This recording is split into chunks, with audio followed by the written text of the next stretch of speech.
Декабрь начался, делать, собственно, нечего, людей нет абсолютно.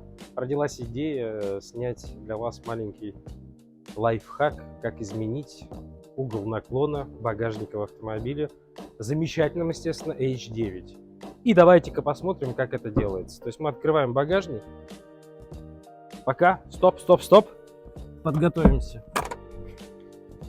Перед нами сложенный третий ряд. Что мы видим? В стандарте он будет именно вот так, под углом. Но можно угол уменьшить.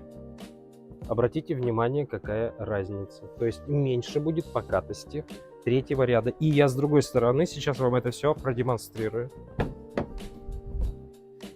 То есть так как мы просто первоначально сложили спинку третьего ряда, мы получаем вот этот угол. Но мы можем его уменьшить физическим усилием. Раз туда его, и все.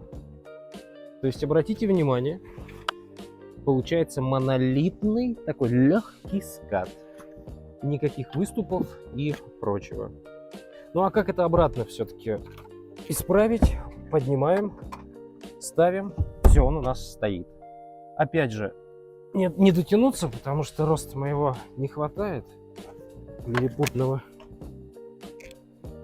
И первое положение у нас вот опять обычное. Вот оно, обычное. Но опять же, повторюсь, раз, и уже необычно. Тем самым мы с вами разобрали вот этот маленький нюанс. Поэтому спасибо за просмотр. И помните, что Александр — это здорово.